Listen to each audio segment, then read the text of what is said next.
శివుడికి మోహినికి అయ్యప్ప స్వామి పుట్టారు. కానీ పుట్టగానే అయ్యప్ప స్వామిని పంబానది తీరం దగ్గర విడిచిపెట్టి శివుడు తిరిగి కైలాసంకి వెళ్లిపోతారు. అంత దట్టమైన అడవిలో ఉన్న చిన్న పిల్లవాడిని కాపాడడం కోసం అడవి పులులు అయ్యప్ప స్వామి చుట్టూరా చేరి రక్షణగా ఉంటాయి. అయితే పందల దేశానికి రాజు అయిన రాజశేఖరుడు అదే అడవికి వేటకని వచ్చి తిరిగి వెళ్తూ ఉన్నప్పుడు ఒక చిన్న పిల్లవాడి ఏడుపు శబ్దం వినిపిస్తుంది. దాంతో అయ్యప్ప స్వామిని చూసిన రాజశేఖరుడు చాలా సంతోషపడతాడు. ఎందుకు అంటే తనకి ఎప్పటినుంచో పిల్లలేరు కాబట్టి. కానీ అలా అడవి మధ్యలో కనిపించిన ఆ పిల్లవాడిని తను తీసుకువెళ్లి పెంచడం మంచిదా కాదా అని తను ఆలోచిస్తూ ఉంటాడు.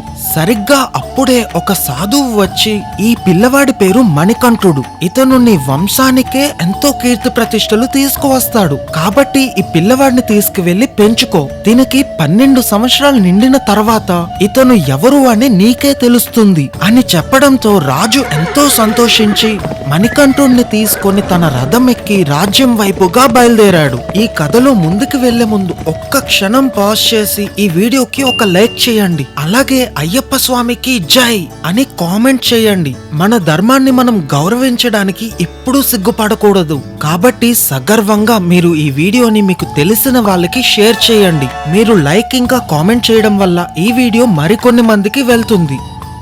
ఇక కథలోకి వెళ్దాం. మణికంఠుడిని తీసుకొని రాజశేఖరుడు తన రాజ్యంకి వచ్చారు. అయితే రాజశేఖరుడి భార్య రాజు చేతిలో ఒక చిన్న పిల్లవాడిని చూసి ఆశ్చర్యంతో రాజు దగ్గరికి వెళ్ళింది. దాంతో రాజు జరిగిన విషయం అంతా రాణికి చెప్తారు. అప్పుడు రాణి మణికంఠుడిని తీసుకొని తన ప్రజలందరికీ పరిచయం చేస్తుంది. అయ్యప్ప స్వామి వచ్చిన వేళ విశేషంతో రాజ్యం అంతా సిరి సంపదలతో వర్ధిల్లుతూ ఉంటుంది. వర్షాలు బాగా పడి పంటలు మంచిగా పండుతాయి. అలా రోజులు గడుస్తూ ఉన్న కొద్దీ రాజుకి రాణికి మణికంఠుడి మీద ప్రేమ చాలా పెరుగుతూ ఉంటుంది. కొన్ని రోజులకి రాణి గర్భవతి అయ్యి ఒక కొడుకు పుడతాడు. ఆ కొడుకు పేరు రాజరాజుడు. అయితే వాళ్ళకి సొంత కొడుకు పుట్టినా సరే మణికంఠుడి మీదే ప్రేమ ఎక్కువగా ఉంటుంది. మణికంఠుడి విద్యాభ్యాసం చేయడం కోసం ఒక గురుకులానికి పంపిస్తారు. ఆ గురుకులంలో మణికంఠుడు పురాణాలు వేదాలు చదివి అస్త్ర శస్త్రాలని నేర్చుకుంటాడు. మణికంఠుడు గురువు ఇతను సామాన్య మనిషి కాదు, దైవ స్వరూపుడు అని అర్థం చేసుకుంటారు. కానీ అది ఎప్పుడు బయటకి చూపించారు. 2 సంవత్సరాలలోనే మణికంఠుడు గురువు దగ్గర అన్ని విద్యల్ని నేర్చుకొని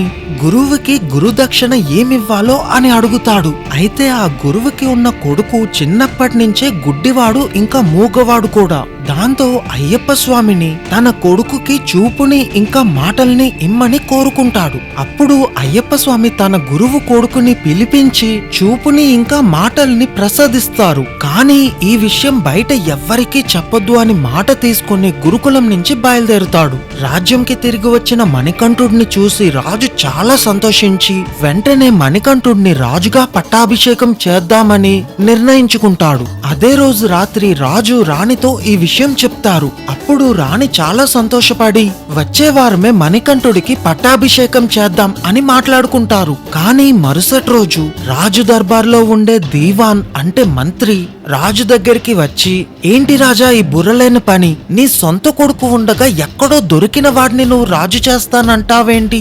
ఇది రాజ్యానికి శ్రేయస్కరం కాదు. కాబట్టి ఇలాంటి ఆలోచనని మానుకొని మణికంఠుడిని వెంటనే రాజ్యం నుంచి బహిష్కరించు అని చెప్తాడు. అప్పుడు రాజు, ఏం మంత్రి నోరు లెగుస్తుంది, రాజువి నువ్వా నేనా? నాకు తెలుసు ఎవరిని రాజు చెయ్యాలో ఎవరిని బహిష్కరించాలో. మర్యాదగా వచ్చిన దారినే తిరిగి వెళ్ళిపో, లేదా నిన్నే రాజు బహిష్కరణ చేస్తాను అని కోపంగా ఆ వచ్చిన దీవాన్ని తిరిగి పంపించేస్తాడు. దాంతో ఆ మంత్రి తిరిగి వెళ్తూ, ఒకవేళ మణికంఠుడు గనక రాజు అయితే నా ఆటలు ఇంకా సాగవు, కాబట్టి ఎలాగైనా సరే ఈ పట్టాభిషేకంని ఆపాలి అని రాణి దగ్గరికి వెళ్తాడు. అప్పటికే రాణి తన సొంత కొడుకుతో ఆడుకుంటూ ఉంటుంది. అది చూసిన మంత్రి రాణితో, మాత మీ కొడుకుతో ఆడుకుంటున్నారా?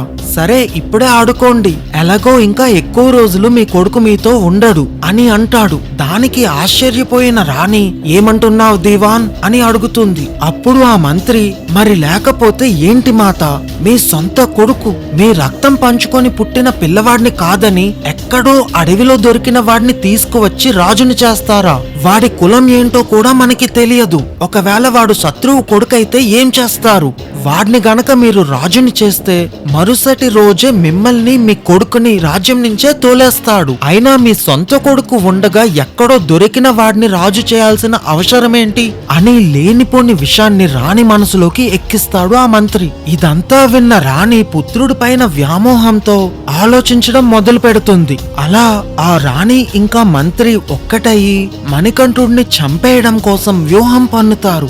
వాళ్ళ వ్యూహం ప్రకారం ఆ మంత్రి వెళ్లి ఒక మంత్రగాడిని తీసుకువచ్చి మణికంఠుడి పైనే క్షుద్ర ప్రయోగం చేపిస్తారు. దాంతో మణికంఠుడు అనారోగ్యంతో మంచాన్న పడతాడు. మణికంఠుడు దైవ స్వరూపుడే అయినా మహేషిని సంహరించాలి అంటే 12 సంవత్సరాల పాటు సాధారణ మానవుడిలాగా ఉండి ఎలాంటి మహిమలు ఉపయోగించకూడదు. కాబట్టి మణికంఠుడి ఆరోగ్యం రోజు రోజుకి క్షీణిస్తూ చావుకి దగ్గరగా వెళ్తాడు. ఆ సమయంలో ధన్వంతరి ఒక వైద్యుడి రూపంలో వీళ్ళ ఆస్థానంకి వచ్చి అయ్యప్ప స్వామిని కాపాడుతారు. అలా మంత్రి వేసిన మొదటి పథకం విఫలమవుతుంది. దాంతో మణికంఠుడిని ఎలాగైనా సరే చంపాలి అని మంత్రి చాలా ప్రయత్నిస్తూ ఉంటాడు. కానీ రాజు మాత్రం మణికంఠుడిని విడిచిపెట్టి ఒక్క నిమిషం కూడా దూరంగా వెళ్ళాడు. రాజు పక్కనే ఉంటే మంత్రి ఏమీ చేయలేడు కాబట్టి ఒక ముఖ్యమైన పని ఉంది, దానికి రాజు ఖచ్చితంగా వెళ్ళాలి అని మంత్రి ఆ రాజుకి అబద్ధం చెప్పి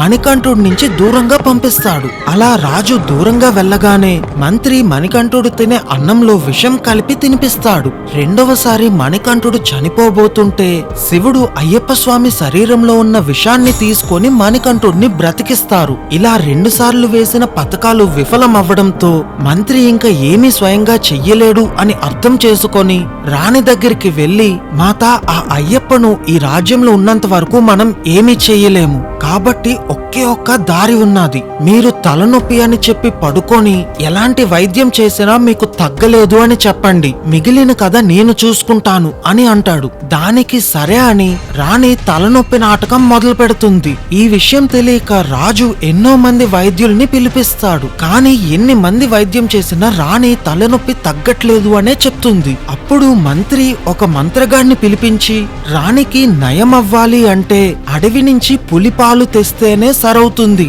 లేకపోతే రాణి త్వరలోనే చనిపోతుంది అని చెప్పిస్తాడు. దాంతో రాజు అడవికి వెళ్లి పులి యొక్క పాలు తెచ్చిన వాళ్ళకి తన అర్ధరాజ్యం ఇస్తానని ప్రకటిస్తాడు. ఎన్నో మంది వీరులు వెళ్లి ప్రయత్నిస్తారు. కానీ అలా అడవిలోకి వెళ్లిన ఎవ్వరూ కూడా తిరిగి రాలేదు. దాంతో రాజు ఇంకా తన రాణి చనిపోతుంది అని నిర్ణయించుకొని ఏడుస్తూ ఉంటాడు. ఆ సమయంలో మణికంఠుడు, నేను వెళ్లి పులిపాలు తెస్తాను అని చెప్తాడు. కానీ రాజు అంత చిన్నపిల్లవాడిని అడవికి పంపించడానికి అస్సలు ఒప్పుకోడు. కానీ మణికంఠుడు బ్రతిమలాడడంతో రాజు సరే అని ఒప్పుకుంటాడు. మరుసటి రోజు తెల్లవారు అయ్యప్ప స్వామి తన దారిలో ఉపయోగపడతాయి అని ఒక మూటలో నెయ్యి, బెల్లం, బియ్యం ఇంకా కొబ్బరి కురిడి కట్టుకొని బయలుదేరతాడు. ఈ ముడి సరుకులతో పాటు పూజా సామాగ్రిని ఇరుముడి కింద కట్టి అయ్యప్పమాల వేసిన స్వాములు శబరిమలకు వెళ్తున్నప్పుడు తీసుకువెళ్లి మణికంఠుడికి సమర్పిస్తారు. సరే, అంత దట్టమైన అడవిలో అయ్యప్ప స్వామి తన మూటని పట్టుకొని నడుస్తూ ఉంటారు. అంతలో దూరంగా ఉన్న ఒక దట్టమైన పొదల నుంచి ఒక బందిపోటు అయ్యప్ప స్వామి ముందుకు వచ్చి నించుంటాడు. ఆ బందిపోటు అయ్యప్ప స్వామిని దోచుకోవడానికే వస్తాడు. కానీ మణికంఠుడిని చూడగానే తన స్వభావం మారిపోయి అయ్యప్పతో, నిన్ను చూస్తేనే ఎవరో దైవ స్వరూపమని అర్థమవుతుంది,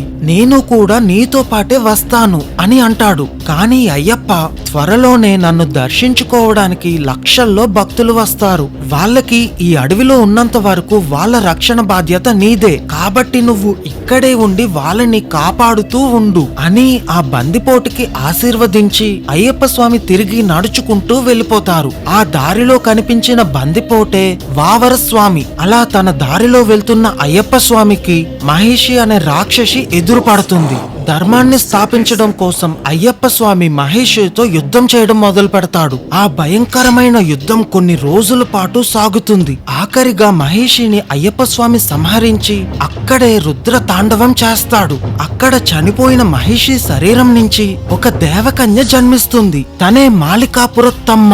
తను అయ్యప్ప స్వామి వీరత్వానికి మెచ్చి అయ్యప్ప స్వామిని ఎలాగైనా వివాహం చేసుకోవాలని ఆశపడుతుంది. కానీ అందుకు అయ్యప్ప స్వామి మాత్రం ఒప్పుకోడు. దాంతో ఎలాగైనా సరే అయ్యప్ప స్వామినే వివాహం చేసుకుంటాను అని మారం చేయడంతో అయ్యప్ప స్వామి ఒక షరతు పెడతారు. ఎప్పుడైతే అయ్యప్ప స్వామి దగ్గరికి కన్యస్వాములు రారో, అంటే మొదటిసారి మాల వేసిన వాళ్ళు రారో, ఆ రోజే తనని వివాహం చేసుకుంటాను అని మాట ఇస్తాడు. అందుకనే అయ్యప్ప స్వామి మాల వేసుకున్న కన్యస్వాములు ముందుగా మాలికాపురత్తమ్మ దగ్గరికే వెళ్తారు. అలా మాలికాపురత్తమ్మ అయ్యప్ప స్వామిని వివాహం చేసుకోవడానికి ఇప్పటికీ అదే ప్రదేశంలో ఎదురు చూస్తూ ఉన్నది. మహేషి సంహారం తర్వాత దేవతలందరూ అయ్యప్ప స్వామి దగ్గరికి వచ్చి ఆశీర్వదిస్తారు. కానీ అయ్యప్ప స్వామికి తన రాజ్యంలో ఎదురు చూస్తూ ఉన్న రాజు దగ్గరికి తిరిగి వెళ్లాల్సిన సమయం వచ్చింది. అప్పుడు ఇంద్రుడు ఒక ఆడపులిగా మారి మిగిలిన దేవతలు పులి పిల్లల్లాగా మారి